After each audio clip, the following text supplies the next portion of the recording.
Chers internautes, bonjour et bienvenue sur le canal associatif ShareViews. Donc ShareViews est un canal, comme j'avais dit, associatif, hein, qui est aussi lié à une association derrière, qui permet de faire des interviews, des échanges, comme aujourd'hui, on aura un échange avec Monsieur Vincent Després-Levard, et qui essaie de réinformer les gens et éventuellement écrire des articles, et faire aussi des vidéos satiriques et autres. Donc aujourd'hui, comme je vous l'avais dit, j'ai le plaisir d'avoir Vincent Després-Levard. Donc Vincent, salut.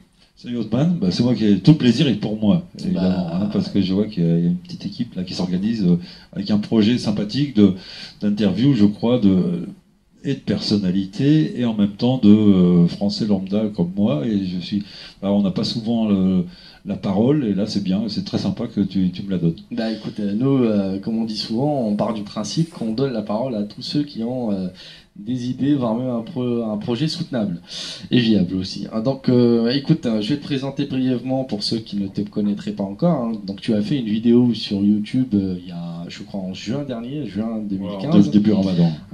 En effet, et donc du coup, ça a eu un certain audimat entre guillemets, donc ça a touché plein de gens. Donc tu es un Français curieux, plein de fougue et surtout engagé quand tu as plein de causes. C'est ce qui nous intéresse, nous, plus particulièrement. Donc, pour te présenter, on va dire brièvement, donc tu as été conseiller municipal et président de l'UCIAL, l'Union commerciale et industrielle et artisanale. Et libérale, on est bien d'accord, de Richelieu en Indre-et-Loire. Mais tu as aussi été commerçant d'artisanat, essentiellement oriental, tunisien, marocain. Mais tu as aussi été guide de montagne. Voilà, oui, j'ai pas mal bourlingué. Voilà. Et en Europe, dans le Sahara algérien, donc j'ai fait une traversée du Sahara algérien à l'âge de 20 ans à pied. Qui t'a coûté la conversion? Qui m'a coûté la conversion à l'islam, absolument. Voilà, qui s'est transformé en voyage initiatique, ce qui n'était pas du tout prévu. Mais bon, c'est le principe du voyage, c'est l'aventure et la découverte. Et puis, j'ai été également effectivement guide de moyenne montagne en Corse, où j'encadrais des raids de 15 jours avec des groupes de tous adultes en autonomie complète. Bon, un truc assez costaud. Et puis, ensuite, une vie, il faut nourrir sa famille, hein, donc une vie de commerçant, de petit commerçant. Et mais pas que du commerce, j'ai fait du commerce d'artisanat, effectivement, Afrique du Nord, beaucoup. Et puis, j'ai ouvert une agence immobilière, une entreprise de bâtiment. Dans la restauration, la double restauration. Dans la double restauration, effectivement. Donc, la restauration immobilière et la restauration culinaire et gastronomique. Voilà, absolument, absolument. Donc voilà, je suis un peu touche à tout. Et puis aujourd'hui, je prépare un projet agricole, c'est un autre projet, je peux pas trop en parler parce qu'on est en train de le construire. Bon, te souhaite bonne chance en tout cas pour ce projet-là. Merci, c'est un très beau projet, voilà. Et puis, on va dire que les cheveux blancs arrivant, j'essaye de me consacrer à l'humanitaire parce que j'y vois du sens, voilà, tout simplement. En effet, justement, tu rebondis un petit peu sur la thématique qu'on aimerait bien aborder lors de cet échange, hein, parce que c'est pas réellement une interview, c'est un échange. Parce très agréable. On nous a valu une fois une critique, donc on nous a dit c'était pas réellement une interview, parce que c'est vrai que l'interview devrait être pas impartiale, et normalement le journaliste devrait garder son point de vue pour lui et ne poser que des questions. Donc là, c'est beaucoup plus de l'échange. C'est une autre forme d'interview. Enfin, je veux dire, ce n'est pas parce que c'est une autre forme d'interview, donc c'est de l'interview. Non, on est bien d'accord. On est bien d'accord. Donc voilà, quitte à mettre les choses au clair. Donc justement, pour aller au fond du sujet, donc il y a deux causes qui sont réellement vraiment importantes à tes yeux, une plus large, donc la cause des musulmans à travers le monde, et la cause palestinienne plus particulièrement. Hein. Ça veut pas dire que tu es cantonné par rapport à la question palestinienne essentiellement, tu touches à, on va dire, à la cause musulmane plus largement. Oui, voilà,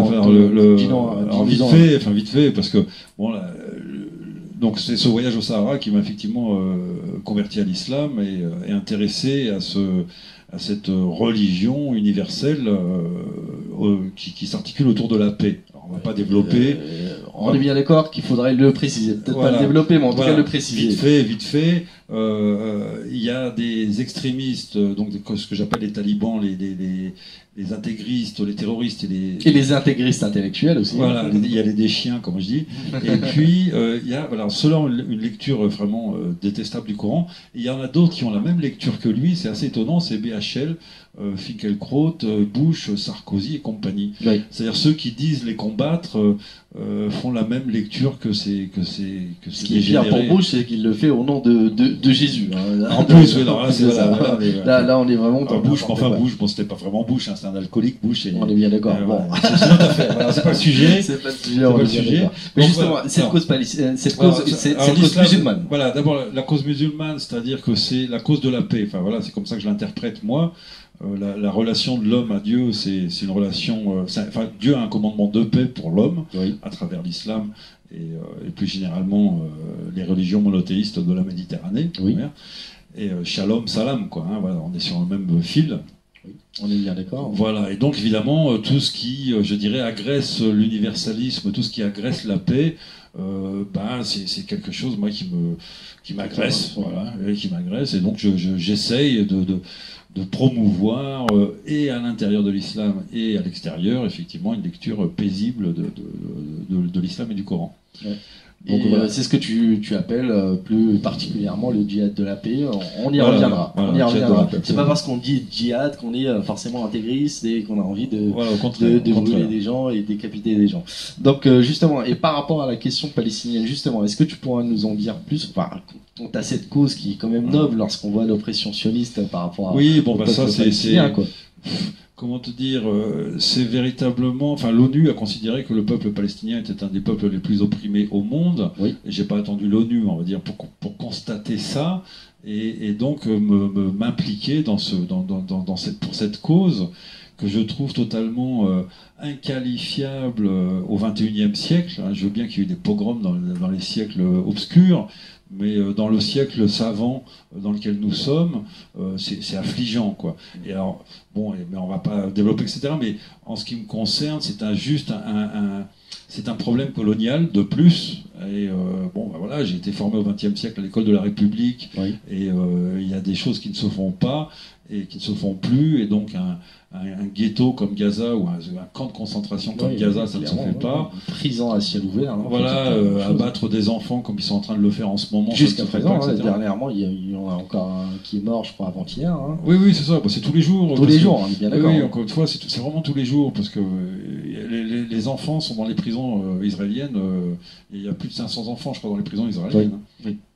Donc voilà, c'est vraiment pour moi le summum et presque le symbole malheureux de l'oppression de l'homme par l'homme, quoi. Oui. Hein, voilà. Et ça se passe évidemment à Jérusalem, donc ça a un lien et avec l'histoire européenne et de cette histoire de Shoah et d'oppression du peuple juif européen, qui donc a décidé, pour quitter l'oppression européenne, d'aller opprimer les orientaux. Sachant que les deux premières guerres mondiales n'ont pas été des guerres religieuses à proprement parler, et ont fait des dégâts nettement plus que les croisades auparavant. Oui, tout à fait, oui. C'est vraiment la victoire de l'athéisme et de la violence, et c'est là où j'oppose justement islam et athéisme. L'islam, c'est la paix, et l'athéisme, c'est la guerre. En ce qui me concerne, voilà. Après, on pourrait ouvrir des débats, mais c'est peut-être pas le... C'est ton point de vue, on est bien d'accord, mais il est, je pense, louable.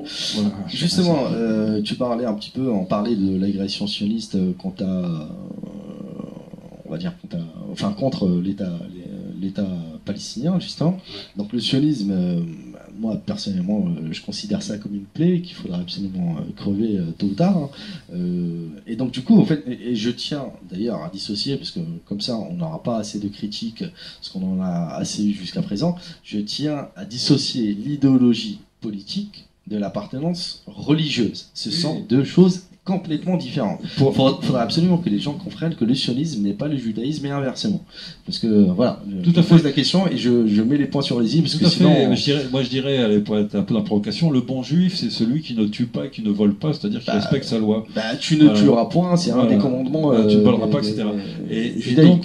Et donc, si vous voulez, l'idéologie politique sioniste, qui est récente dans l'histoire du judaïsme, tue et vole. Donc, pour moi, ils ne sont même pas juifs, ils sont athées, encore une fois. D'ailleurs, peut-être athées de culture juive, ça d'accord, on est d'accord, mais ils sont athées. Mais justement, pour dissocier encore une fois l'idéologie sioniste qui est vraiment athée, et on va dire l'appartenance judaïque et hébraïque, justement, faut voir juste l'histoire et voir que Théodore Herzl était un athée antisémite.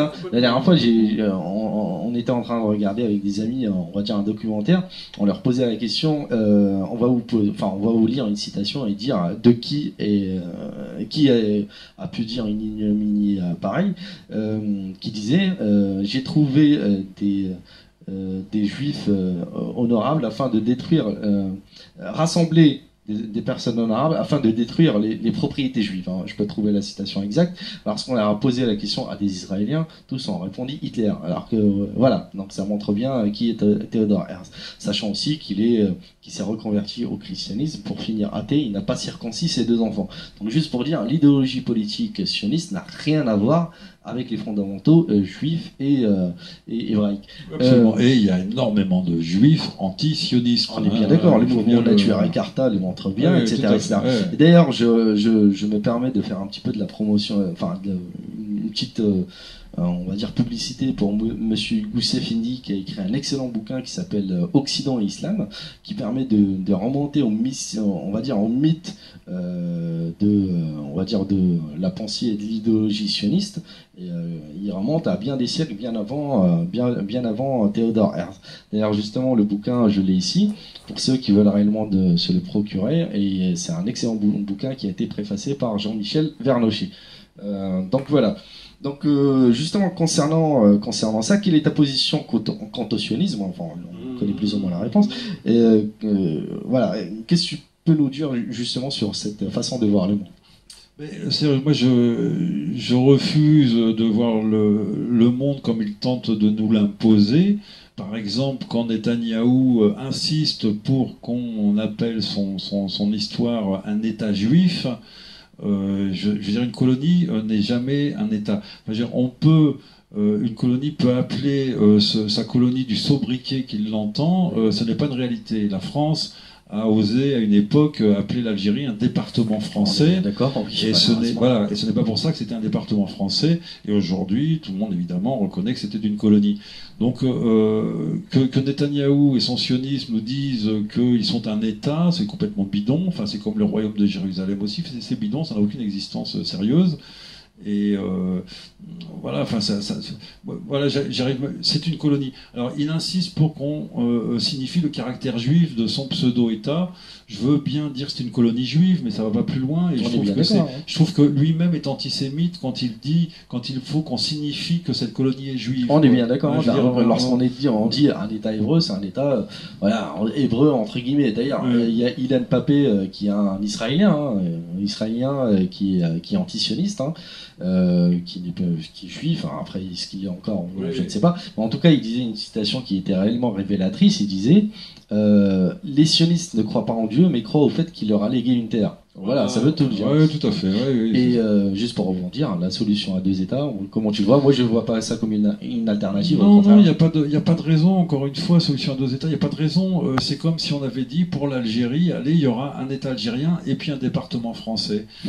Ça n'a pas de sens. Il n'y a eu qu'un seul État algérien et il n'y aura qu'un seul État palestinien, dans lequel, je connais très bien les Palestiniens, les Juifs sincères et généreux seront les bienvenus.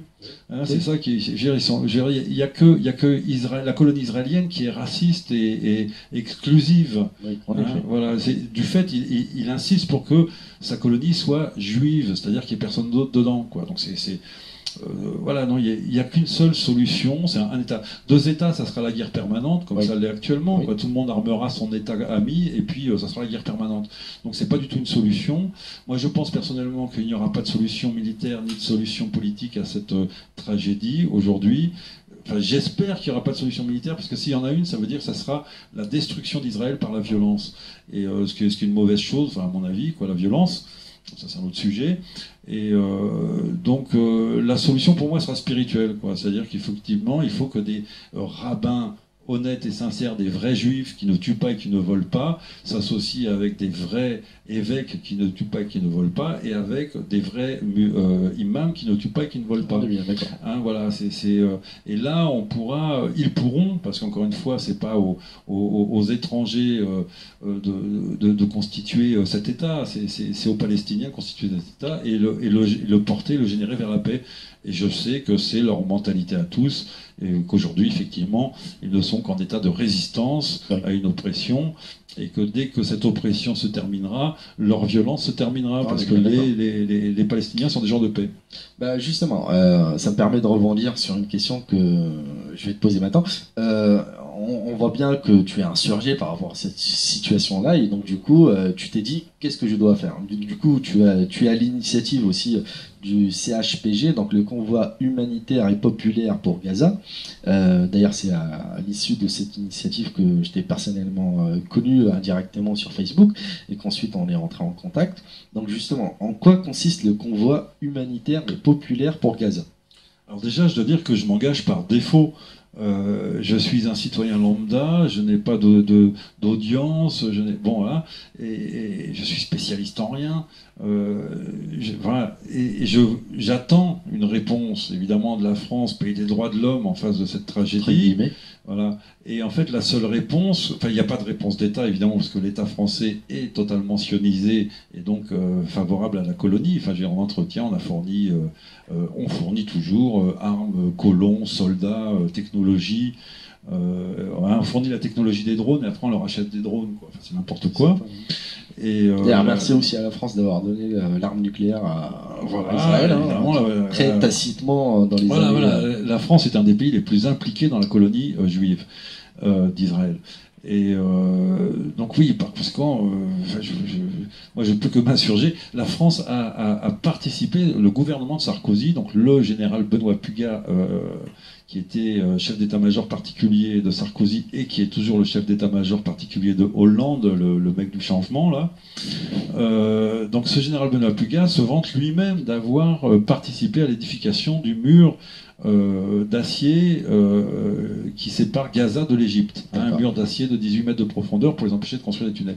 Le porte-hélicoptère Germinal a un temps participé au blocus maritime. Et ça doit continuer en douce. J'ai pas les infos, mais je vois pas pourquoi ça s'arrêterait. Je pense voilà. Donc la France est totalement impliquée. Donc pas de réponse des droits de l'homme de la part de la France. Et concernant, je dirais, les grands mouvements, les grandes associations humanitaires françaises, c'est pareil, il n'y a pas de convoi d'organiser. Il y a plein de belles choses d'organiser, attention, il y a des aides donc, financières, etc. Très bien. Et les Anglais sont très très bien organisés en termes de convois. Voilà, tout à fait. Les Anglais sont bien mieux organisés. Ça fait très longtemps qu'ils en font. Des convois de plusieurs centaines de véhicules de citoyens, encore une fois. Et donc voilà, donc c'est pour ça que je dis je crois que c'est aux citoyens de se prendre en charge, de s'assumer. Parce qu'on n'a plus rien à attendre de l'État, quoi. Voilà, c'est ça, c'est par défaut. Voilà, par défaut, parce qu'il n'y a pas de, il n'y a pas de leader, il n'y a pas de leader de la cause palestinienne en France. Il y a des petits groupes qui essayent de faire ce qu'ils peuvent, encore une fois, qui malheureusement sont en général travaillent un peu pour des chapelles idéologiques. Il y a les pro-palestiniens de gauche, il y a les pro-palestiniens de droite, ils ne communiquent pas, ils s'engueulent, donc on perd du temps, à mon avis. Et donc au bout du compte, il n'y a pas d'action commune forte à l'adresse et du peuple palestinien et je dirais du peuple français pour signifier qu'il faut s'engager. C'est-à-dire que on voit bien, alors on travaille beaucoup tous avec Internet et Facebook. sur Facebook, on voit que des milliers de gens, des dizaines de milliers de gens like, comme on dit, c'est-à-dire qu'ils cliquent, ils disent oui, je suis d'accord, oui, j'aime cette contestation du sionisme. Et alors là, en ce moment, en pleine tragédie, bon, tout le monde se transmet les vidéos, mais ça s'arrête là. Quand il y a des grandes manifestations, tout le monde rentre sagement chez lui le soir. Donc voilà, c'est pour ça que je dis que je m'engage par défaut. À proposer aux citoyens de s'autofinancer, malheureusement, hein, voilà. C'est-à-dire de trouver des véhicules, de financer le voyage de ces véhicules. Justement, je vais revenir sur l'aspect du financement, parce que qui dit convoi dit forcément des levées de fonds. Hein, donc, absolument. Donc du coup, comment tu conçois ce convoi? C'est-à-dire, une fois que tu as les fonds, qu'est-ce que tu demandes aux gens et qu'est-ce que tu demandes en termes de matériel, quoi?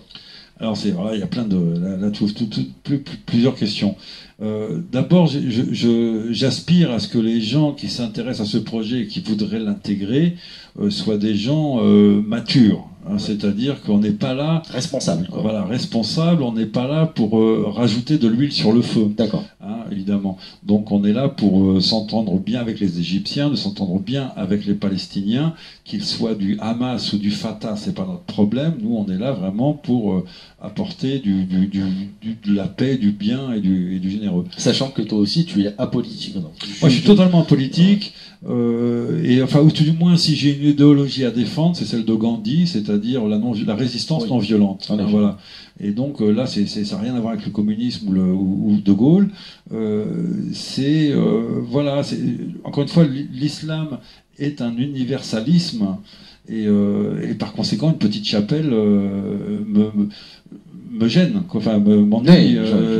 Voilà, parce qu'il y a des discours obligatoires dès qu'on rentre dans une chapelle, alors que l'universalisme est bien plus généreux que ce que je connais de l'internationalisme communiste ou du nationalisme de droite. On est bien d'accord. C'est vrai que la façon de voir, on va dire les choses d'après Gandhi, donc lui, il prône essentiellement la non-violence. Et c'est vrai que tout à l'heure, tu m'as fait lire quelques phrases du Mahatma Gandhi, et c'est vrai que lorsqu'on les lit sans savoir réellement qui les a écrits, on aurait pu dire c'est un musulman réellement qui a écrit ça, quoi. Tout à fait, oui. Moi, j'ai découvert à travers Gandhi qu'effectivement, l'hindouisme a été à l'origine un monothéisme. Oui. Et que ensuite l'homme, encore une fois, trafique tout ça, et ils en ont fait, maintenant ils ont un panthéon de je ne sais pas combien, 300 millions de dieux, je crois, enfin de demi-dieux, etc. Donc c'est très confus, mais les hindous, sages, conscients et intelligents, savent qu'il n'y a qu'un dieu, et ils se mettent à son service. Gandhi était au service de Dieu, ça effectivement il faut le savoir. Il le dit très clairement. Encore une fois, moi aussi je peux montrer mon bouquin. Voilà, c'est un bouquin simple, hein, La résistance non violente de Gandhi. Et là, vous avez quelque chose, vous avez le contenu de la pensée de Gandhi.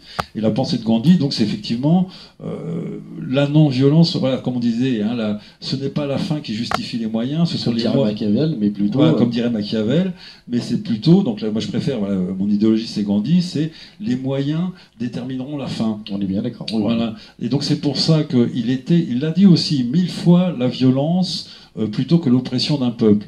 Mais moi, je vous en conjure, Indiens, choisissez la non-violence pour vous libérer parce que vous aurez un meilleur destin après. Oui. Voilà, c'est ça. Et donc, voilà, et la non-violence ne veut pas dire rester assis sur son siège. Non, c'est pas l'immobilisme le plus total. Bon, mais ça, les gens connaissent le parcours de Gandhi. Je veux dire, Gandhi, avec sa non-violence, a pris l'Inde aux Anglais. Oui, donc, je veux dire, c'est même j'ai envie de dire, les Palestiniens lisaient Gandhi parce qu'il n'y a pas que la violence, il y a aussi la non-violence comme arme réellement et projet d'avenir. Voilà.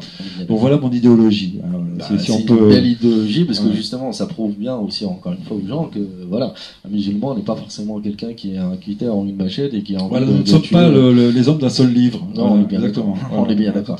Justement, je me permets de remonter un petit peu plus loin, c'est-à-dire 3 ans auparavant. Je crois qu'en 2012 tu es déjà parti à Gaza, un peu en solo, quoi.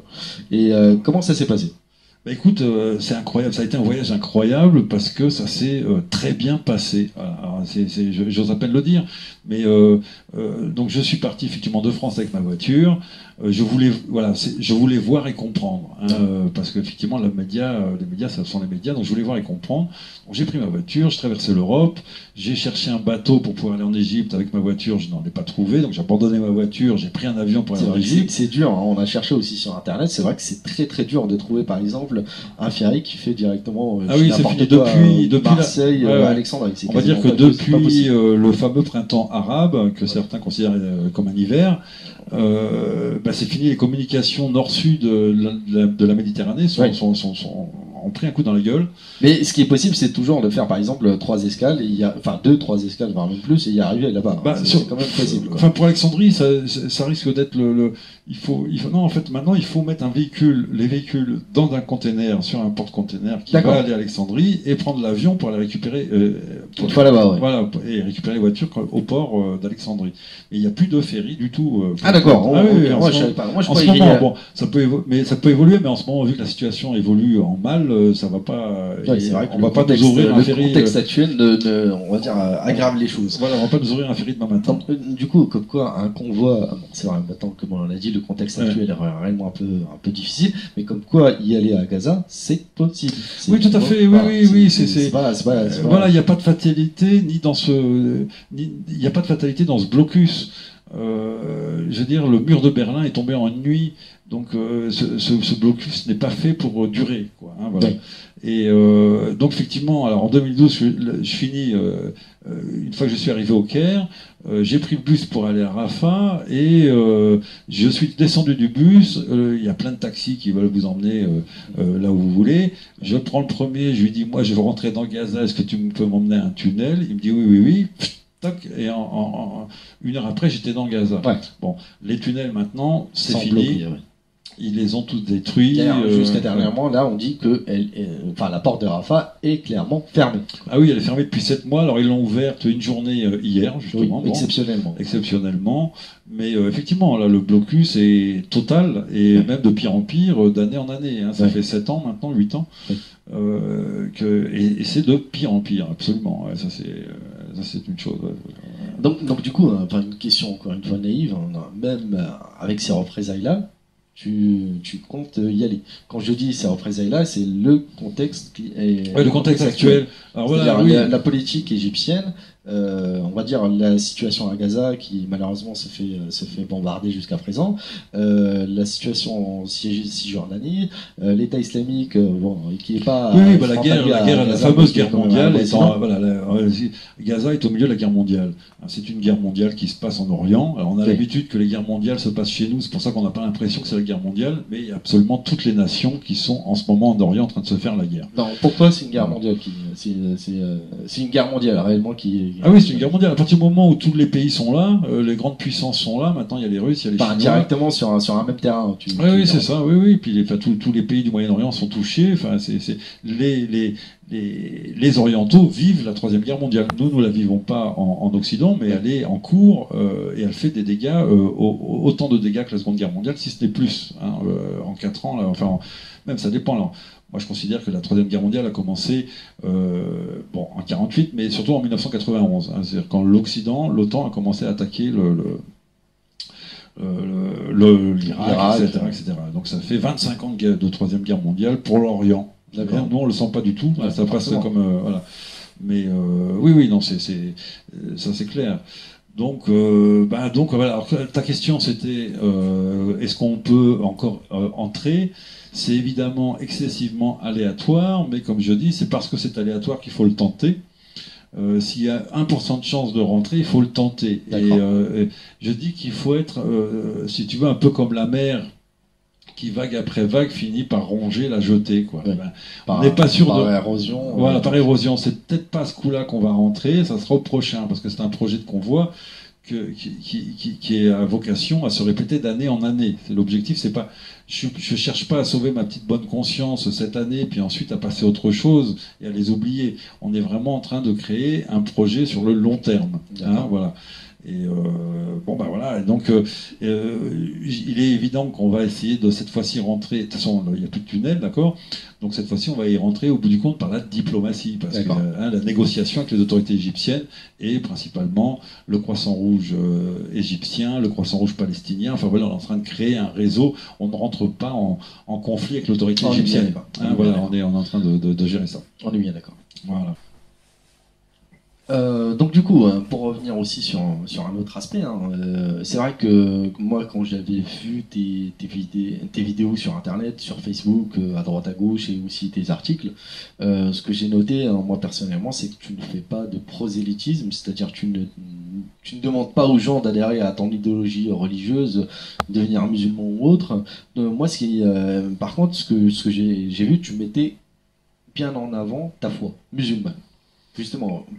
Oui, c'est un de mes moteurs d'âme et je dirais même intellectuel aujourd'hui, quoi. C'est-à-dire effectivement, c'est le Coran. Enfin, en général, voilà, les musulmans du monde, il n'y a pas que moi, c'est les musulmans du monde entier, quoi. Le Coran est une sorte de canne et qui nous permet d'avancer correctement dans la vie, quoi. Oui. Voilà, on est à la recherche d'un comportement noble.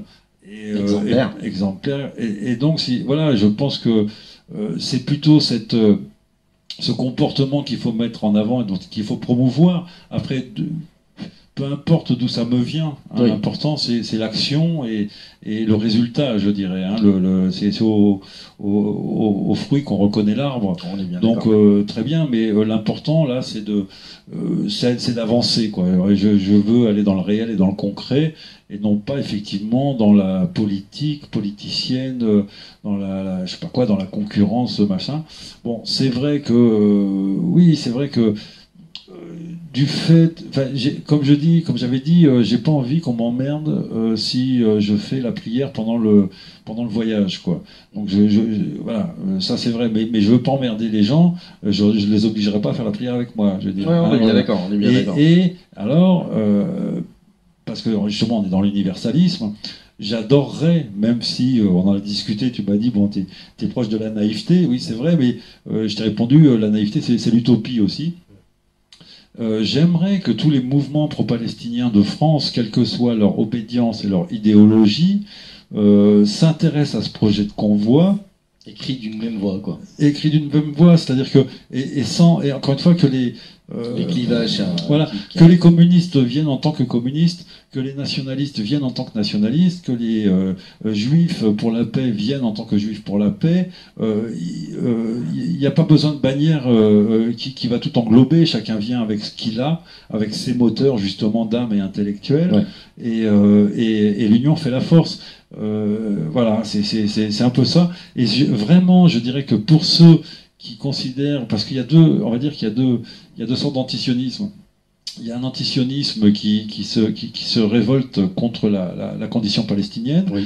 Et il y a, on va dire, un antisionisme qui se révolte contre la corruption de la France par ce sionisme. Oui, oui, il y a deux choses un peu différentes, mais je crois que, et alors, il y a beaucoup d'opposition évidemment et de conflits entre tous ces antisionistes. Et c'est absolument dommageable pour la cause, évidemment, parce que les seuls qui profitent de cette division, évidemment, sont les sionistes, alors que s'il y avait une véritable union entre des communistes, des nationalistes, et des juifs, des musulmans, des chrétiens, je crois que là, les sionistes de France commenceraient à s'inquiéter. Réellement. Voilà. Il faut voir juste comment les sionistes sont organisés et comment ils les organisent aussi leurs manifestations. On a réellement l'impression qu'ils crient du même voix. On sait très très bien qu'il y a des divergences internes entre les idées de tout un chacun, parce qu'ils ne forment pas, on va dire, une masse sociale uniforme. Mais au moment de la lutte, voilà, il y a union. Voilà, ils parlent d'une même voix. Voilà. Et de la même façon, je dirais que le Hamas et le Fatah se sont fait la guerre, ils se sont entretués à une époque. C'est vrai. Au moment de la lutte, il n'y a plus rien. En ce moment, là, dans l'intifada, des jeunes communistes... La troisième intifada. La troisième intifada, des jeunes communistes meurent, des jeunes chrétiens meurent, des jeunes musulmans meurent. On a vu le dernier chrétien palestinien qui est mort, justement, pour défendre ses terres. Justement, comme quoi, pour défendre cette cause-là... Donc là, voilà, c'est fini, il n'y a plus de chapelle. Il y a un moment où, au moment de la lutte concrète, c'est terminé. Dans la Seconde Guerre mondiale, dans le maquis français, les nationalistes et les communistes s'unissaient, échangeaient des cartouches, échangeaient des réseaux.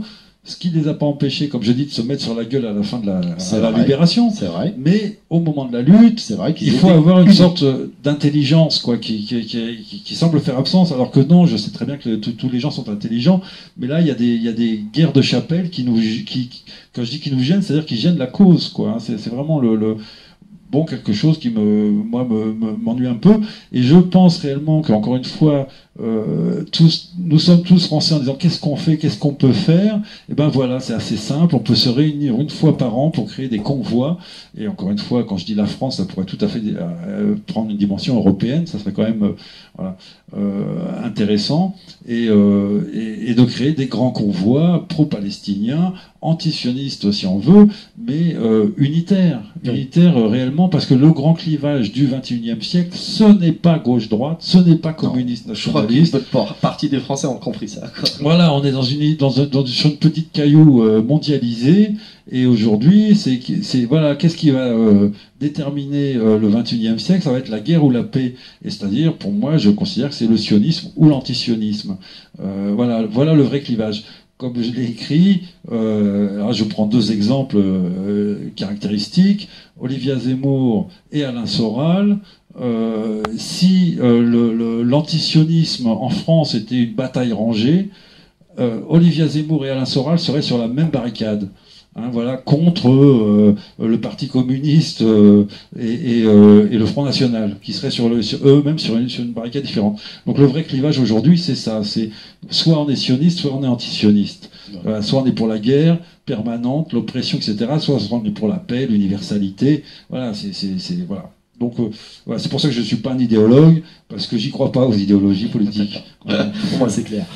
Justement, pour revenir un petit peu sur le convoi, donc quel matériel serait entre guillemets convoyable? Qu'est-ce que tu aimerais bien amener là-bas? Bon, alors évidemment, on pourrait. Bon, pour le moment, convoi, c'est un bien grand mot. Pour le moment, on est 2 véhicules et 4 chauffeurs volontaires. Hein, donc, voilà, on peut dire convoi parce qu'il n'y a pas un véhicule, quoi. Mais c'est tout petit, malheureusement, encore une fois. Mais je pense que c'est évidemment et c'est pour ça que je te remercie de cette interview. C'est parce que le problème, c'est un problème de communication, surtout sur ce convoi, parce que bon, voilà. Et donc, alors, principalement, nous espérons apporter à Gaza une salle d'opération chirurgicale complète. Oui. On a nos réseaux, on a nos contacts, on a un accès à du matériel hyper performant, moderne et pas cher du tout, parce que justement les gens sont prêts à nous faire des prix pour Gaza. On est bien d'accord. Et sachant, je vais paraphraser aussi monsieur Christophe Oberlin qui disait, très justement d'ailleurs, il disait Gaza ce n'est pas le tiers-monde. Gaza, oui, il y a des salles d'opération qui peut-être n'existent pas dans certains pays développés. Oui, tout à fait. C'est eux qui ont besoin du meilleur matos, oui. Parce qu'ils gèrent des bombardements de population civile tous les 2 ans. Il faut voir tous les ans, toutes les 5 minutes parfois. Donc évidemment, il n'y a pas de souci, quoi. Mais effectivement, là par exemple, à l'hôpital de Chifa, ils ont 5 salles d'opération et ils en ont une 6e qui est vide. Oui. Donc voilà, l'idée c'est de la remplir et de leur apporter cet outil supplémentaire. D'accord. Voilà. Donc ça, d'une part. Bon, on a à un moment envisagé d'apporter des médicaments, mais là, il s'avère que c'est très compliqué. Sur les conseils de Christophe, c'est très compliqué de mettre en rapport les médicaments qu'on va acheter aujourd'hui et les malades qui devraient les recevoir quand on arrivera. Parce qu'il y a des questions de posologie, il y a des questions de timing, il y a des questions de... Voilà, c'est très compliqué de concordance, alors que Gaza a déjà son réseau d'approvisionnement de médicaments. C'est vrai. Voilà. Donc par les grandes institutions internationales, etc.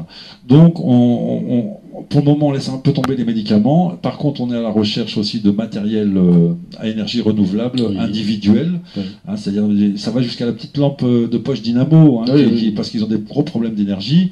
C'est vrai qu'ils ont à peine, je crois, 8 heures ou 10 heures d'électricité par jour. Même moins. Ouais, il n'y a plus qu'une centrale électrique qui fonctionne au fioul, oui. Et le fioul dépend... donc c'est un groupe électrogène. Un groupe électrogène, et évidemment l'entrée du fioul dans Gaza dépend d'Israël. Donc c'est Israël qui... Et de l'Égypte.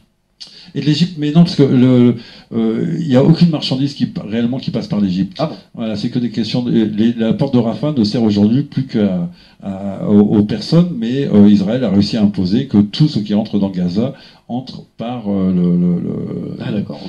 par Israël, quoi, si tu veux. Et bon, alors évidemment, heureusement, il y a de temps en temps des convois humanitaires de toutes les nations du monde qui passent par l'Égypte. Mais en ce moment, bon, compte tenu des événements égyptiens, ça devient de plus en plus compliqué. Et c'est là où il faut, malgré tout, encore une fois, comme je te dis, comme la mer, se confronter à la réalité du blocus pour le signifier simplement déjà. Hein. Et voilà, bon, et faire cet effort, hein, voilà, l'histoire des flottilles, là, donc les flottilles qui essayent de briser le blocus par la mer. La troisième flottille avait des cales presque vides parce qu'ils savaient qu'ils allaient se faire arraisonner. Mais il n'empêche, ils y sont quand même allés et ils vont y retourner parce que le principe déjà c'est de tenter de le briser aujourd'hui parce que c'est pas nos deux petits camions qui vont changer quoi que ce soit à Gaza. Gaza a besoin de 1000 poids lourds par jour pendant 10 ans pour se rétablir hein, en termes de construction.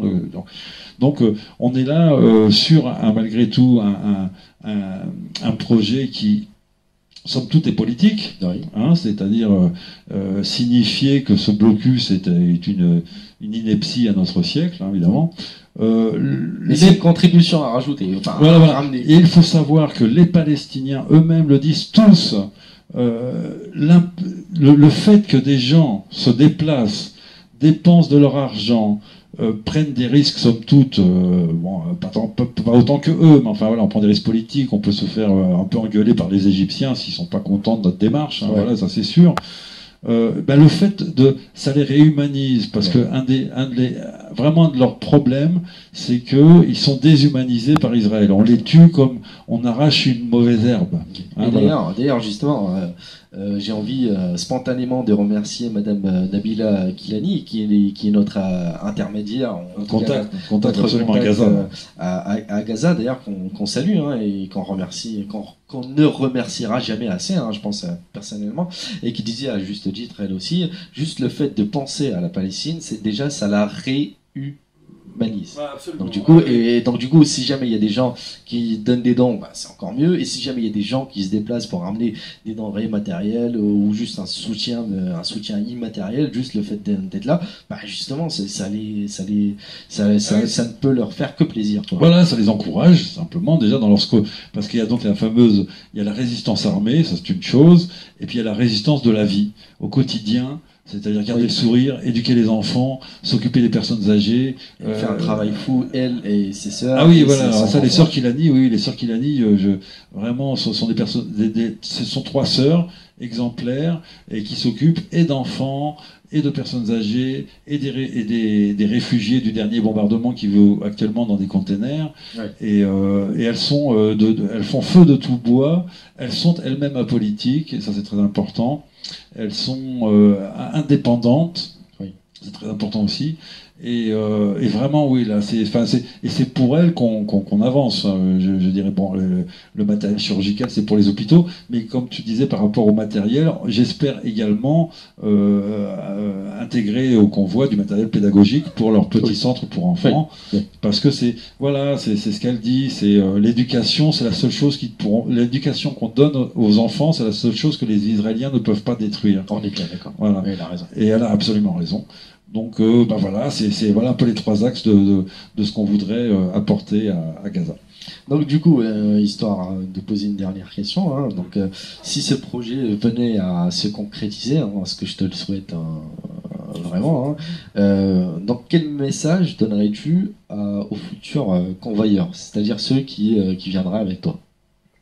Oui, alors bon, en fait, ce qu'il faut effectivement, c'est énormément de rigueur, énormément de sérieux, et donc énormément de générosité, y compris pas que vers les Palestiniens, c'est-à-dire y compris vers les Égyptiens. J'ai envie de dire vers les autorités égyptiennes. Et là, on revient dans le principe gandhien, oui.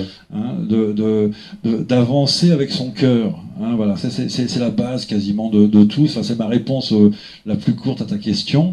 Hein, c'est du sérieux.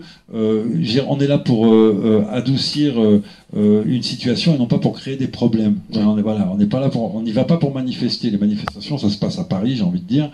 Mais là, on y va pour offrir quelque chose. Donc, il s'agit effectivement d'être très sérieux.